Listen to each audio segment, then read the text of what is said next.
Morena.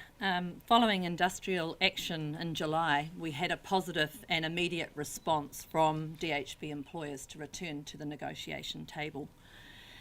On the 24th of July, NZNO's negotiation team secured an improved DHB MECA offer, which included Step 7 on the registered nurse scale being implemented earlier than in the previous offer, and with strengthened commitments to address the immediate relief required to improve safe staffing.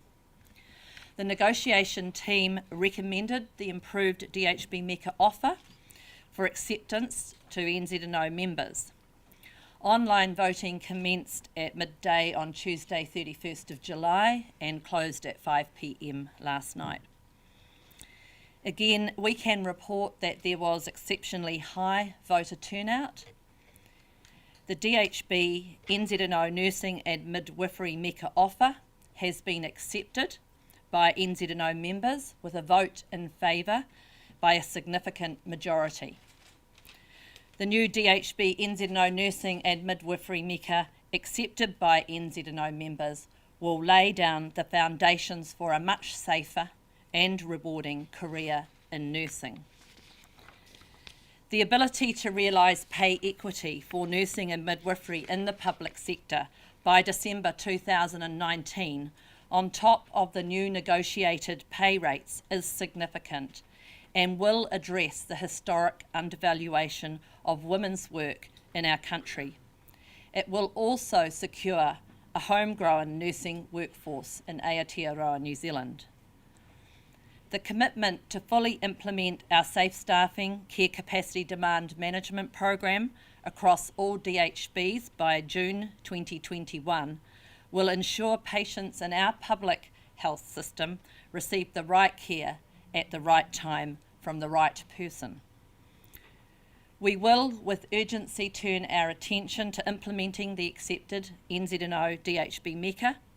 We will focus on working with DHBs to deliver the results to improve safe staffing and address nursing workloads. Our members' voices have been heard and action will be taken. Thank you. Okay, thank you, Sue. I'd like to invite Karen Grant to come up to the podium. Thank you, Memo. On the 12th of July, NZNO members proceeded with a 24-hour nationwide strike. It was the first national strike which our members have taken in nearly 30 years, and the first one that NZNO members have participated in solely on their own. Our members took that action to secure decent pay, safe staffing and safe patient care. The well-being of all peoples in Aotearoa, New Zealand is lifted when our public health system values the nursing and midwifery teams. Our members were united in their goal to achieve a better resourced health system for everybody. Our sea of purple, the sound of singing and chanting, and the visibility of our members on our marches, on our picket lines, and providing life-preserving services was noticeable to our entire community. I'd like to take the opportunity to thank all our members, to thank the media, and to thank all the peoples of Aotearoa that have been supporting us through this very long journey. To our colleagues, the voices of nurses have been heard. The issues have been highlighted, and your calls for a health system that ensures quality healthcare services, that recognises the health workforce and the standard of care that must be delivered to our public health services and patients has been heard. To our members, your achievements will have a positive impact for many nurses employed all over the healthcare system. Your efforts will benefit all of nursing and the workforce. We need to continue to speak up so our voices and our issues can be heard and listened to and actioned. DHBs are working on trust and to recognise the value we add to a safer workforce and improving health outcomes. We have much to do in the future. to secure decent pay and safe staffing for nurses in the primary healthcare sector, in Māori and iwi provider nurses, in aged care and in private hospitals. Nurses working in these sectors equally deserve improved staffing, pay and working conditions, just like their DHB colleagues. Your efforts and contribution, we must acknowledge, has been resilient. We have a lot further to go for the profession of nursing. Kia ora. Thanks, Kerry, and thanks, Grant. Look, I'd just like to acknowledge Sam Haggard, General Secretary of CTU. Sorry, Sam, I should have acknowledged you earlier. Look, Kerry's just highlighted the sort of issues of safe staffing, and over many years, that has been a top concern for nursing and midwifery workforce here in New Zealand. The lack of trust and confidence in DHBs honouring their commitments in the DHB Mecca to improve safe staffing has become more evident, and we did show that in our employment survey in 2017. I think it's important to recognise that through this process we have secured top-level government assurance and commitment to address unsafe staffing levels of nursing and midwifery workforce, which have been experienced over a decade. The signing of the accord is an important milestone. The accord gives assurance from government that there will be effective implementation that is timely in terms of safe staffing. This commitment is over and above the requirements that are in the DHB Mecca, and all the parties will be working together to explore the options for providing employment and training for all NZ-trained and midwifery graduates by the end of November 2018. The parties will also work on developing further accountability arrangements necessary to ensure that DHBs actually implement safe staffing and CCDM. The parties will also look at a strategy for retention and encouraging back those nurses who have left the workforce because of the workload demands that they were experiencing. So the accord, alongside the DHB Mecca, will strengthen and support a new era in nursing here in New Zealand. So in conclusion, before I invite Luke, Sila and Mel, I would like to express my thanks on behalf of NZNO to the DHB Mecca advocates and the negotiating team for the extraordinary effort and commitment they have made in representing over 30,000 DHB members over the last 12 months. They've remained steadfast in a very challenging and very dynamic environment. I would like to also express, in addition to Kara's comments earlier, thanks to our members, to our NZ CTU union affiliates and members, and the public throughout New Zealand for the support that they have given freely to actually highlight the concerns that our members have been experiencing.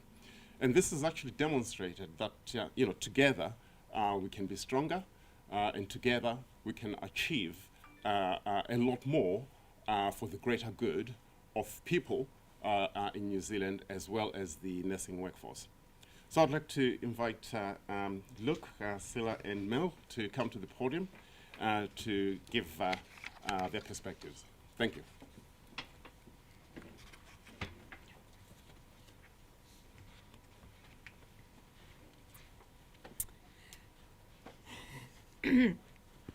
Kia ora. We feel that this is a very significant step forward for us nurses. We've had amazing public support, and we'd just like to say a big thank you to all of you who have supported us. Our safe staffing achievements will make a meaningful difference to our working lives and our patients' outcomes. Now, from Canterbury and South Island, there's huge thanks for the membership and the public who support us to get to this stage, and I think we also have to remember it is just the start of what's going to be a long process to bring the whole health sector up to speed to where it needs to be to meet the needs of the community, which is significant. We have put political pressure on the issue of safe staffing. Covering up can no longer be accepted. Safe staffing is a national issue. I hope that together we can continue to work towards a health system that continues to provide for all New Zealanders. United Nurses have made a stand for this, to make a better New Zealand, a New Zealand that values its citizens and the well-being of all of New Zealand. This is not the end, it's just the beginning.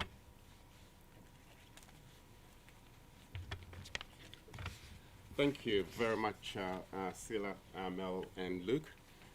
So, look, we'll open for a short period of questions, and depending on the question, I'll ask my colleagues to actually respond to the questions that you have. Karen. Hello, can I ask a question about the extra 500 nurses which the DHBs committed outside of the NEPA as well in the Accord to provide for hospitals to relieve the staffing situation immediately. How soon do you think they'll be in hospitals? My understanding, and this was reported by Jim Green, the Chief Executive Representative at the signing of the Accord, that DHBs have already started recruiting for those 500 extra nurses. So how long might it take to get all 500? Any idea? I have no idea. I wouldn't like to guess, but if the recruitment process and the adverts are already out there, you never know, within probably the next 3 to 6 months. Are you concerned about the impact of that on other members of the unions, which is the rest home nurses? Now, look, yeah, there's it is a concern, and the DHB MECA will have an impact, as Kerry has highlighted, to other sectors. So we'll have to work with all those other sectors to make sure that their pay, likewise, there isn't a big gap between that of DHBs and aged care, primary care, and private sector. Can you just explain sort of briefly, fundamentally, what's different between this one that's been agreed on and the previous deal which was turned down? What's different in this offer, as C pointed out, is step 7 was previously out of the term in the previous offer, whereas in this offer, step 7 is within the term. So that's different. And the second bit that's different is that the requirements for safe staffing in terms of the additional 500 FTEs that Karen asked about, the mechanism for monitoring that is actually tighter. So we will actually know that the relief will come for those people who need extra support from the 500 nurses across New Zealand.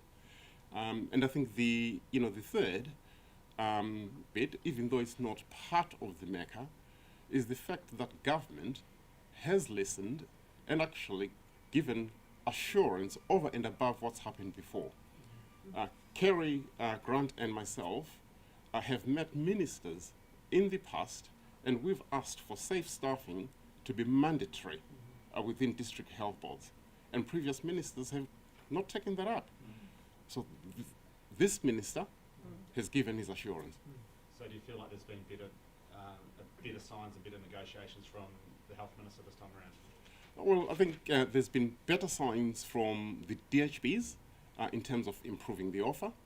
I think looking at the work that our members put into highlighting the issue of safe staffing has resulted in the government actually hearing and listening as well as responding.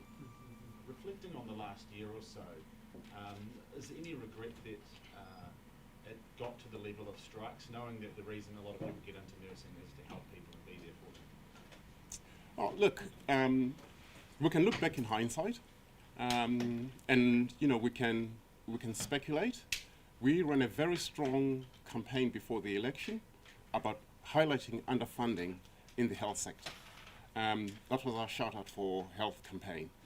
That actual campaign, I think, galvanized our members and in wanting to strongly highlight the issues of underfunding over the last 10 years and the impact it had on their working conditions and safe staffing. Do you think it was the strike that partly helped get to this offer? Well, I think yes, the strike helped get to this offer. The strike gave an opportunity for members to make it absolutely clear and draw a line in the sand that unsafe staffing levels are unacceptable. There have been divisions throughout this negotiation, obviously, with some nurses speaking out on social media and criticising the union and saying it's not going hard enough. Now that you've got this agreed, do you think all nurses will get in behind it, or do you anticipate there will be ongoing neglect? Look, I often use the phrase that in nursing we have many roles and we have different voices, but together we are united. And it's okay to have a different opinion. It's okay to have a different viewpoint because it contributes to a sort of a healthy, forward-looking and thinking organization. And we've learned the advent of social media and the dialogue that actually has happened over social media. Some of it has been good and encouraging, and some of it has been challenging. And that's the environment we work in, and as an organization, I think it's important that we accept that, we embrace that, and we grow. It's a long time since the pay jolt in 2004. Do you think that issues-based bargaining is still the right way to bargain with district health boards, or will this experience change you?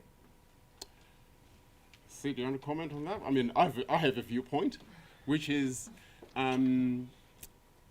issues bargaining is one approach, positional bargaining is another, adversarial bargaining is one other approach.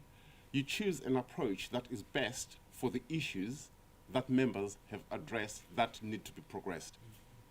But did that serve you well? Members were saying they felt neglected. Well, that's a viewpoint, Karen, and other members felt that their concerns were being addressed.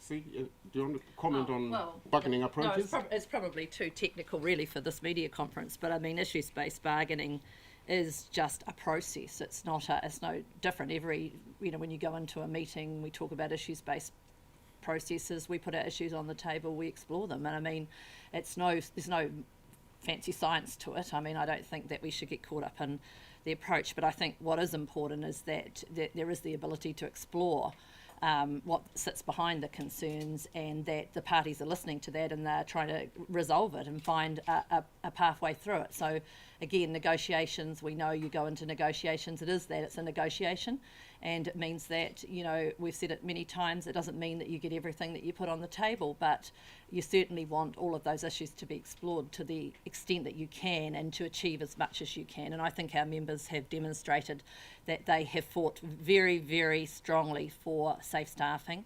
And to have the safe staffing, we've got to have the pay, because if we don't have good pay in this country, we don't have a workforce, and we've made that point, and our members held on to that mahi for a very long time, and I think that was the cause of the strike. In many essences, we talk about making the invisible problem visible, and I think our members had a strong sense they needed to do that. Can I just ask one of you three maybe, just as if you might, as people who are actually in the hospitals, and this will affect you mostly, I mean, what kind of difference will this make to your day-to-day lives? I'm hoping that I don't have to spend 2 hours trying to find staff for the next shift. I'm hoping that I'm busy, that I'm not so busy that I can't spend 20 minutes sitting talking to a family. I'm hoping that with this extra staff, I can educate families so they don't have come back into hospital. That's what I'm hoping, that it will mean I can spend time with my patients and and do the job that I love to do. So It's the staffing that I think is the most important. That for me is the most important thing. The money is great. I need money to eat and get to work with petrol. But the safe staffing part for me was the most important. And I work in ophthalmology, which if you followed health, you'd know is under a major Ministry of Health program at the moment. So we're seeing lost to follow-up and lost patients and delayed follow-up. And this is just part of an overall need to upscale the health sector to meet the needs of the public, and to keep and educate and retain nurses is just basic. The private sector does it, so it's good that the public will now be able to do so.